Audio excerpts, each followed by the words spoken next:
కాంగ్రెస్ ఎమ్మెల్యేలు ఎమ్మెల్సీలతో CM Revanth Reddy party రాష్ట్ర వ్యవహారాల ఇన్ఛార్జ్ దీపదాస్ మున్షి ప్రత్యేకంగా సమావేశం కానున్నారు. ఈ భేటీలో స్థానిక సంస్థల ఎన్నికలు, ఎస్సీ వర్గీకరణ, కులగణన సర్వే, బడ్జెట్ ఈ 4 అంశాలపై ప్రధానంగా చర్చిస్తారు. రాజకీయ అంశాలు కూడా చర్చకు రానున్నట్లు తెలుస్తోంది. ఈ భేటీలో 2-3 జిల్లాల వారీగా పార్టీ ఎమ్మెల్యేలు ఎమ్మెల్సీలతో సమావేశమవుతారు. ఒక పక్క ఎస్సీ వర్గీకరణ అమలుకు సర్కారు శ్రీకారం చుట్టింది. స్థానిక సంస్థల ఎన్నికల్లో బీసీలకు 42% సీట్లు ఇస్తామని సీఎం రేవంత్ రెడ్డి తెలిపారు. మరోపక్క తాము కోరిన పనులు కాలేదంటూ కొందరు పార్టీ ఎమ్మెల్యేలు డిన్నర్ సమావేశం ఏర్పాటు చేసుకోవడం చర్చనీయాంశంగా మారింది. ఈ నేపథ్యంలో ఈ సమావేశానికి ప్రాధాన్యత నెలకొంది.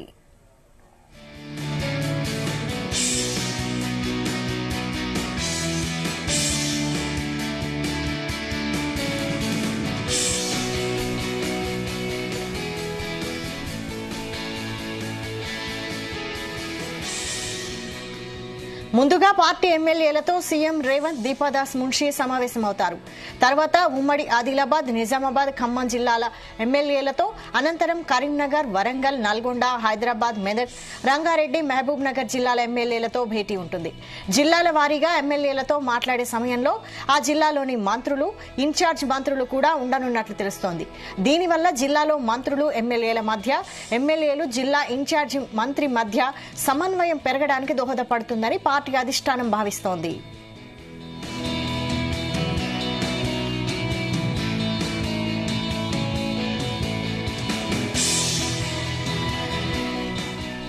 సంక్రాంతి తర్వాత సీఎం మంత్రులతో కాంగ్రెస్ జాతీయ ప్రధాన కార్యదర్శి కేసీ వేణుగోపాల్ ప్రత్యేకంగా సమావేశమయ్యారు.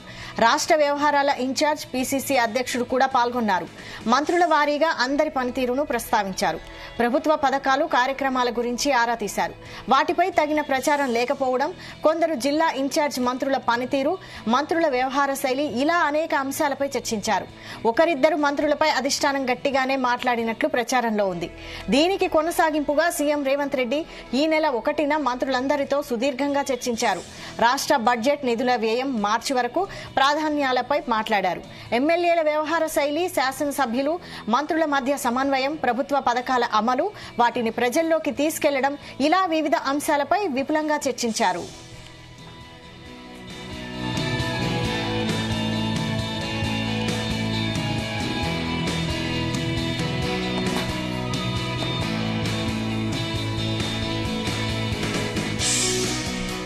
జడ్చర్ల ఎమ్మెల్యే ఆహ్వానం మేరకు కొందరు పార్టీ శాసనసభ్యులు హైదరాబాద్లోని ఓ స్టార్ హోటల్లో కలిసి పలు అంశాల గురించి చర్చించుకున్నట్లు వెలుగులోకి వచ్చింది.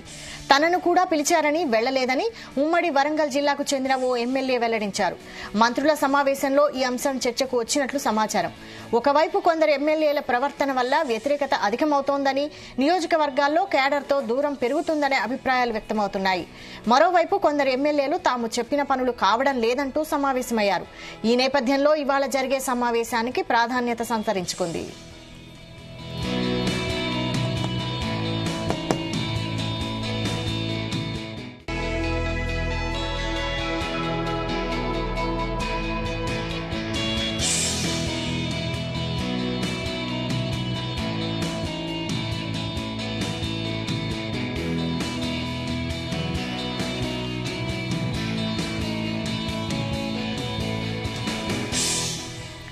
కాంగ్రెస్ ఎమ్మెల్యేలు ఎమ్మెల్సీలతో సీఎం రేవంత్ రెడ్డి, పార్టీ రాష్ట్ర వ్యవహారాల ఇన్ఛార్జ్ దీపదాస్ మున్షి ప్రత్యేకంగా సమావేశం కానున్నారు.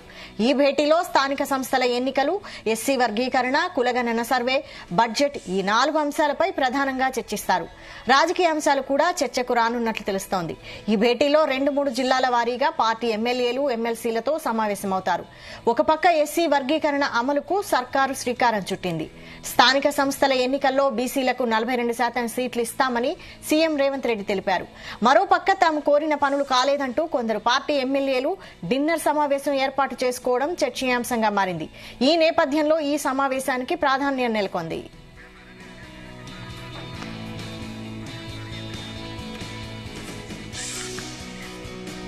ఇదే అంశంపై మరిన్ని డీటెయిల్స్ బ్యూరో చీఫ్ నరేందర్ అందిస్తారు. నరేందర్, చెప్పండి, ఈ రోజు సీఎం రేవంత్ రెడ్డి మంత్రులతో, ఎమ్మెల్యేలతో భేటీ కావడం ప్రాధాన్యత సంతరించుకుంది. దీనిపై అప్డేట్స్ ఏంటి? రైట్ నరేందర్, ఎంసీహెచ్ఆర్డీలో ప్రస్తుతం ఉన్నాం మనం. కాసేపు ఎంసీహెచ్ఆర్డీలో ప్రస్తుతం మనం ఉన్నాము. ఇక్కడ కాసేపటి క్రితమే ముఖ్యమంత్రి రేవంత్ రెడ్డితో పాటు మల్లు భట్టి విక్రమార్క, పిసిసి అధ్యక్షుడు మహేష్ కుమార్ గౌడ్తో పాటు దీపాదాస్ మున్షి వీళ్ళందరూ కూడా కాంగ్రెస్ పార్టీకి సంబంధించినటువంటి ప్రజాప్రతినిధులందరూ కూడా ఇక్కడికి రావడం జరిగింది. మంత్రులు, ఎమ్మెల్యేలు, ఎమ్మెల్సీలందరూ కూడా ఇక్కడికి వచ్చినటువంటి సందర్భాన్ని మనం చూస్తున్నాం.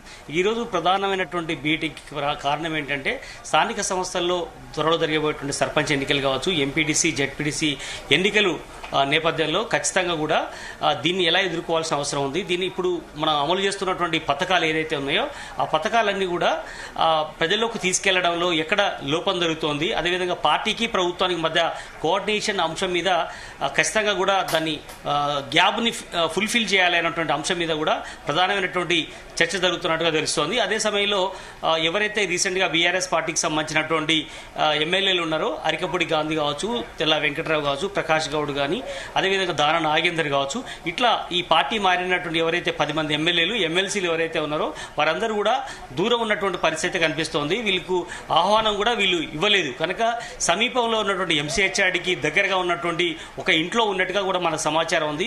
వాళ్ళు అవసరమైతే సీఎం పిలిస్తే వెళ్ళడానికి సిద్ధంగా ఉన్నామని కాసేపటి క్రితం అరికపూడి గాంధీ కూడా మన జీనిస్తో కూడా మాట్లాడడం జరిగింది. వాస్తవానికి వాళ్ళు కూడా ఈ మీటింగ్ రావాల్సి ఉండే, ఎందుకంటే వాళ్ళు అవునన్నా కాదన్నా ఇప్పుడు కాంగ్రెస్ పార్టీలో చేరారు. పార్టీ గుర్తించి గెలవకపోయినప్పుడు కూడా భవిష్యత్తులో 4 సంవత్సరాల పాటు వాళ్ళు ఈ పార్టీ లైన్ తీసుకున్నటువంటి అంశాలు కానీ ప్రభుత్వ పథకాలకు సంబంధించినటువంటి జనాల్లోకి తీసుకెళ్లే అవకాశం ఉంది. కాబట్టి వాళ్లకు ఇన్విటేషన్ లేకపోవడం వల్ల రాలేదు. బట్ ప్రస్తుతం ఉన్నటువంటి కాంగ్రెస్ పార్టీకి సంబంధించినటువంటి గెలిచిన వాళ్ళందరూ కూడా ప్రజెంట్ ఇక్కడికి రావడం జరిగింది. పార్టీకి సంబంధించినటువంటి విధి విధానాలు, అదేవిధంగా ముఖ్యంగా ఈ మార్నింగ్ సెషన్స్ అంతా కూడా ప్రధానంగా స్థానిక సంస్థల ఎన్నికల్లో ఎట్లా దాన్ని ఎదుర్కోబోతున్నాం, త్వరలోనే షెడ్యూల్ వచ్చే అవకాశం ఉన్న నేపథ్యంలో దీనికి సంబంధించినటువంటి విధి విధానాలు ఎలా ఉండాలి అనేటువంటి అంశం మీద ఉంది. అదేవిధంగా కులగణనకు సంబంధించి కూడా ఇప్పటికే అసెంబ్లీలో తీర్మానం కూడా చేయడం జరిగింది, బిల్లుని ఆమోదం చేసుకున్నటువంటి పరిస్థితి. అదేవిధంగా ఎస్సీ వర్గీకరణకు సంబంధించినటువంటి దాంట్లో కూడా ఎస్సీ వర్గీకరణకు సంబంధించి ఇప్పటికే చాలా క్లియర్ కట్గా ఏబిసిడికి సంబంధించినటువంటి దాని మీద ఒక క్లారిటీ రావడం జరిగింది. ఏ కులానికి ఎంతెంత రిజర్వేషన్ అనే అంశం మీద కూడా ఒక క్లారిటీ వచ్చిన నేపథ్యంలో ఇప్పుడు దీని మీద ధన్యవాదాలు కూడా ఇప్పటికే అన్ని సంఘాల నుంచి హర్షం వచ్చిన నేపథ్యం. అదే బీసీకి సంబంధించినటువంటి కులగణన దాని మీద మాత్రం కొంత పర్సంటేజ్ విషయంలో కొంత గ్యాప్ ఉంది అన్నటువంటి విషయం మాత్రం మనం చూస్తున్నటువంటి పరిస్థితి ఉంది. ఏదైనప్పటికీ కూడా ప్రస్తుతం ఈ కులగణన అంశం కావచ్చు, లేదంటే ఎస్సీ వర్గీకరణ సంబంధించినటువంటి దాంట్లో తీసుకోబోయినటువంటి చర్యలు కావచ్చు, అదేవిధంగా బీసీలకు సంబంధించినటువంటి దాంట్లో ఇంకా ఎవరైతే చేరిన వాళ్ళన్నారో కులగణనకు సంబంధించి ఆ 3% సంబంధించి ఏమన్నా చేయాల్సిన అవసరం ఉందా, మళ్ళీ కొంత టైం ఇవ్వాల్సిన అవసరం ఉందా అని కూడా చెప్పుకునే అవకాశం ఉంది. ఇక అన్నిటికంటే ముఖ్యంగా ఈ మధ్యలో పార్టీని ధిక్కరించి బయట ఒక ఫామ్ హౌస్లో భేటీ అయినటువంటి ఉదంతం ఏదైతుందో ఆ పార్టీని కొంత కుదిపేసినటువంటి పరిస్థితి మనం చూసాం. కాంగ్రెస్ పార్టీకి సంబంధించినటువంటి ఇది అధిష్టానానికి కూడా ఒక కంప్లైంట్ లాగా వెళ్ళింది. బీసీసీ ఇప్పటికే అధిష్టానం దృష్టికి తీసుకెళ్లింది. ఎందుకంటే పార్టీ లైన్ లక్ష్మణరేఖను దాటి వాళ్ళు ముందుకు వెళ్ళినటువంటి పరిస్థితిలో ఇది సరైన విధానం కాదు అన్నటువంటి విషయం మీద కూడా పార్టీ ఇప్పటికే దాన్ని చూసింది. ఈ అంశం మీద కూడా ఇప్పుడు ఈ భేటీలో మాట్లాడే అవకాశం ఉంటుంది. అదేవిధంగా పార్టీ ఎమ్మెల్సీగా ఉన్నటువంటి తీర్మానం మల్లన్న కావచ్చు, లేదంటే కొంతమంది బీసీ సంఘాలకు సంబంధించినటువంటి నేతలు కావచ్చు, ఇప్పటికే వాళ్ళందరూ కూడా ఈ కులగణనకు సంబంధించిన దాని పత్రాలు ఏదైతే ఉన్నాయో వాటిని చింపివేయడం జరిగింది. మాట్లాడినందరూ అవసరమైతే వాళ్ళతో చర్చిస్తాం, ఎక్కడ లోటుపాట్లు ఉన్నాయో మీరు చెప్పండి, మేము స్వాగతిస్తాం అన్నటువంటి విషయం మీద కూడా పొన్నం ప్రభాకర్ మాట్లాడారు. ఏదైనా కూడా ఈ మీటింగ్ చాలా ప్రాధాన్యత సంతరించుకుందని చెప్పాలి. ఖచ్చితంగా కాంగ్రెస్ సంబంధించినటువంటి రాష్ట్ర వ్యవహారాల నుంచి దీపదాస్ మున్షి కానీ, అదేవిధంగా పిసిసి అధ్యక్షుడు ఉన్నారు, సీఎం ఉన్నారు. కనుక ఎవరికి ఎలాంటి సమస్యలు ఉన్నా నేరుగా మాకు ఇప్పుడు చెప్పొచ్చు. ఎక్కడ కూడా ఎందుకంటే గుంపులో ఎలాంటి ముసుగుల గుద్దులాట లాగా ఎలాంటిది ఉండకూడదు అనేటువంటి విషయం మీద కూడా ఇప్పుడు చాలా క్లియర్ కట్గా చెప్పే అవకాశం ఉంది. పూర్తిగా ఇండోర్ మీటింగ్ కాబట్టి పార్టీకి సంబంధించినటువంటి ప్రజాప్రతినిధులు మాత్రమే ఉంటున్నారు కాబట్టి ఇక్కడ ఎలాంటి సమస్యలు ఉన్నా, ఎందుకంటే మొన్న ఒకరిద్దరు మంత్రుల మీద కూడా కంప్లైంట్స్ వచ్చాయి. ఖమ్మం జిల్లాకు సంబంధించినటువంటి మంత్రుల మీద మాకు కొంత గ్యాప్ ఉంది, ఆ మంత్రులతో ఏ పని చేసుకున్నా కూడా వాళ్ళు మాకు బిల్లులు శాంక్షన్ చేయట్లేదు ఎవరు, అదేవిధంగా రెవెన్యూ విషయంలో జోక్యం చేసుకుంటున్నారు. ఒక మంత్రి మీద కంప్లైంట్ వచ్చిన నేపథ్యంలో ఆ విషయంలో కూడా ముఖాముఖిగా అటు పిసిసి అధ్యక్షుడు కానీ సీఎం రేవంత్ రెడ్డి కూడా మాట్లాడే అవకాశం అయితే కనిపిస్తుంది. కనుక ఈ అన్ని అంశాల మీద తెలియ అవకాశం ఉంది. అదేవిధంగా ఇప్పుడు మనం 6 గ్యారెంటీలు ఏదైతే అమలు చేస్తున్నామో అవి జనాల్లోకి తీసుకెళ్లడంలో కొంత గ్యాప్ ఏర్పడింది. ఇక్కడ నుంచి చాలా స్పీడప్ పెంచాల్సిన అవసరం ఉందని కూడా చెప్పే అవకాశం ఉంది. రైతు రుణమాఫీ విషయంలో కూడా 21,000 కోట్ల రూపాయలు మనం ఎంతో ఆర్భాటంగా లాంచ్ చేసినప్పుడు కూడా జనాల్లో ఇది ప్రతిపక్షాలకు అస్త్రంగా ఇచ్చాము, కేవలం ఒక 5%, 10% లోపట్నే కొంతమందికి రాలేదు. అది రాకపోయినప్పటికీ కూడా ప్రతిపక్షాలు మాత్రం దాన్ని 40%, 50% అని దుష్ప్రచారం చేస్తున్నాయి. దాన్ని మనం ఖండించడంలో ఫెయిల్ అయ్యామన్నటువంటి విషయం మీద కూడా ఇప్పుడు పిసిసి అధ్యక్షుడు కానీ సీఎం కూడా వాళ్ళకు దిశానిర్దేశం చేసే అవకాశం ఉంది. ప్రధానంగా స్థానిక సంస్థల ఎన్నికల్లో సర్పంచ్ కావచ్చు, ఎంపీటీసీ, జెడ్పీటీసీ ఎన్నికలు, తర్వాత మున్సిపల్ ఎన్నికలు రాబోతున్నాయి. దాని తర్వాత జిహెచ్ఎంసీ ఎన్నికలు కూడా రాబోతున్న నేపథ్యంలో వీటన్ని ఎట్లా ఎదుర్కోవాల్సిన అవసరం ఉందని కూడా ఈ ఎంసీహెచ్ఆర్డీలో కీలక సమావేశం జరుగుతుంది. సాయంత్రం 8 గంటల వరకు కూడా కొనసాగే అవకాశం ఉంది. సాయంత్రం కానీ రేపు మార్నింగ్ కానీ ఢిల్లీకి ముఖ్యమంత్రి రేవంత్ రెడ్డి, పిసిసి అధ్యక్షుడు కూడా ఇద్దరు కూడా వెళ్తే అవకాశం ఉన్నట్టు తెలుస్తోంది. దీని భేటీ తర్వాత ఈ భేటీలో కూడా కొంత అసంతృప్తిగా ఉన్నటువంటి వాళ్ళు కూడా, మంత్రి పదవులను ఆశించినటువంటి వాళ్ళు కూడా చెప్పుకునే అవకాశం ఉన్నట్టు కూడా తెలుస్తోంది. బట్ అందుకనే రేపు ఢిల్లీ పర్యటనకు ప్రాధాన్యత సంచరించుకున్నట్టు కూడా తెలుస్తోంది. ముఖ్యమంత్రి త్వరలోనే ఎక్స్పాన్షన్ చేయబోతున్నారు. పార్టీ ఏదైతే 6 బెర్తులు ఖాళీ ఉన్నాయో ఆ బెర్తులకు సంబంధించినటువంటి తేల్చుకునేందుకు ఢిల్లీకి వెళ్లే అవకాశం ఉన్నట్టు కూడా తెలుస్తోంది. కనుక ఈ భేటీకి మాత్రం చాలా ప్రాధాన్యత సంతరించుకున్నటువంటి పరిస్థితి చూస్తున్నాం. అయితే నరేందర్, ఈ కాంగ్రెస్ ఎమ్మెల్యేలు అందరూ సీఎం భేటీకి హాజరయ్యారా? అంటే అలాగే బీఆర్ఎస్ నుండి కాంగ్రెస్ లోకి వచ్చిన 10 మంది ఎమ్మెల్యేలు కూడా హాజరయ్యారా? అయితే మీరు వాళ్ళకైతే ఆహ్వానం లేదని చెప్తున్నారు. మరి లాస్ట్ వరకైనా వారిని ఆహ్వానించే అవకాశం ఉందా? ఆ 10 మందిలో ఎవరైనా వెనక్కి తగ్గే అవకాశం ఉందా? పరిస్థితి ఏంటి? ఎస్ వైశాల్, ఇంతమంది మనం మాట్లాడుకున్నట్టుగానే గాంధీతో నేను స్వయంగా ఫోన్లో మాట్లాడాను. ఆయన అరికపూడి గాంధీ షేర్లింగంపల్లి నియోజకవర్గానికి సంబంధించిన ఎమ్మెల్యే. బీఆర్ఎస్ పార్టీ నుంచి ఆయన 2 పర్యాలు గెలిచారు. మొన్న రీసెంట్గా కాంగ్రెస్ పార్టీలో చేరినటువంటి పరిస్థితి ఉంది. ఆయన స్వయంగా మనతో చెప్పినటువంటి ఏంటంటే, మేము వచ్చినా తప్పు లేదు కానీ రాదలుచుకోలేదు అన్నటువంటి విషయం మీద కూడా ఆయన చెప్పడం జరిగింది.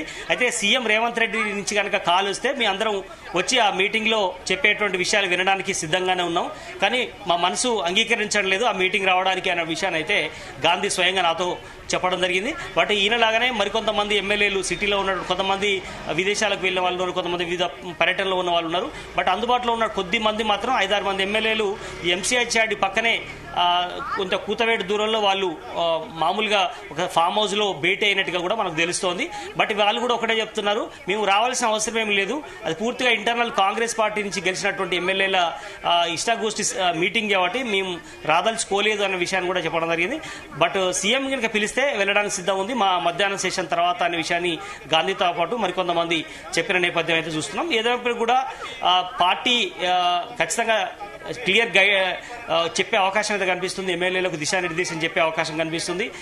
భవిష్యత్తులో ఎదుర్కోవటువంటి ఎలక్షన్స్ విషయంలో కానీ, సంక్షేమ పథకాలని ప్రజల్లోకి తీసుకెళ్లే విషయంలో కానీ, ఇప్పుడు రీసెంట్గా తీసుకొచ్చిన 4 సంక్షేమ పథకాలు ఏదైతే ఉన్నాయో, ఇందిరమ్మ ఇండ్లు కానీ, ఇందిరమ్మ భరోసా కానీ, రేషన్ కార్డుల విషయంలో కానీ, ఇవన్నీ కూడా ఖచ్చితంగా అర్హులైన వాళ్ళందరికీ ఇప్పించుకోండి అని చెప్పే విషయం కూడా ఖచ్చితంగా దిశానిర్దేశం చేసే అవకాశం అయితే కనిపిస్తోంది. అయితే లాస్ట్ టైం భేటీకి వచ్చారు, అంటే ఈసారి రాలేదు. ఎమ్మెల్యేలు అలా చెప్తున్నా కూడా సుప్రీంకోర్టు తీర్పుతో కొంత భయపడుతున్నారు అనుకోవచ్చా? వాస్తవానికి అది కూడా కొంత వాస్తవం. ఎందుకంటే నేను అదే కూడా అడిగాను, ఖచ్చితంగా గాంధీతో పాటు మరికొంతమంది ఎమ్మెల్యేలు ఢిల్లీకి వెళ్తున్నారనే సమాచారం ఉంది, ఎంతవరకు వాస్తవం అనే విషయాన్ని కూడా అడిగే ప్రయత్నం చేశాం. కానీ వాళ్ళు మేము ఢిల్లీకి వెళ్ళే ఆలోచనే మాకు లేదు. బట్ ప్రజెంట్ అయితే స్పీకర్ కార్యాలయం నుంచి నరసింహాచార్యులు ఒక నోటీస్ అయితే ఇవ్వడం జరిగింది. దీనికి వివరణ కోరుతూ వాళ్ళు ఇవ్వడం నేపథ్యంలో దీనికి మేము సరైనటువంటి సమయం ఉంది, మేము వివరణ స్పీకర్ కార్యాలయానికి ఇస్తామని చెప్పే ప్రయత్నం చేశారు. ఇప్పటికే బీఆర్ఎస్ పార్టీ సుప్రీంకోర్టుకు వెళ్ళింది. కేటీఆర్తో పాటు ఆ పార్టీకి సంబంధించిన ముఖ్య నేతలందరూ కూడా లీగల్ ఫైట్ చేయడానికి సిద్ధంగా ఉన్నారు. ఇప్పటికే హైకోర్టులో కూడా వెళ్ళి మాట్లాడడం జరిగింది. బట్ ఇక్కడ సరైనటువంటి పాజిటివ్ రెస్పాన్స్ రాకపోవడంతో సుప్రీంకోర్టుకు వెళ్ళారు. సుప్రీంకోర్టులో మొన్న రీసెంట్గా కూడా ఒక గైడ్ లైన్స్ చేయడం జరిగింది. ఎందుకంటే స్పీకర్ ఎందుకు చర్య తీసుకోవడం లేదు, ఎందుకోసం మీనవేషాలు లెక్క పెడుతున్నారు అన్నటువంటి విషయం మీద సూటిగా చెప్పిన నేపథ్యంలో ఇమీడియట్లీ గత్యంతరం లేకనే స్పీకర్ కార్యాలయం వారికి నోటీస్ ఇచ్చినట్టుగా తెలుస్తోంది. వారు ఖచ్చితంగా ఇది కొన్ని రాష్ట్రాల్లో వెలువడినటువంటి తీర్పులు ఏవైతున్నాయో దాన్ని బేస్ చేసుకొని మీరు ఖచ్చితంగా ఈ అనర్హత వేటు వేయాలి ఎవరైతే పార్టీ లైన్ మారిన వాళ్ళు అన్నటువంటి విషయం మీద బీఆర్ఎస్ అయితే ఫైట్ చేస్తుంది. బట్ వాళ్లకు వారికి కౌంటర్గా వీళ్ళు కూడా 10 మంది వెళ్ళి సుప్రీంకోర్టుకు తలుపు తడతారు అన్న ఒక ప్రచారం అయితే జరిగింది. బట్ ప్రస్తుతం అయితే వాళ్ళు వెళ్ళడం లేదనే సమాచారం అయితే అందుతోంది. Vaishali. Right, thank you Narender.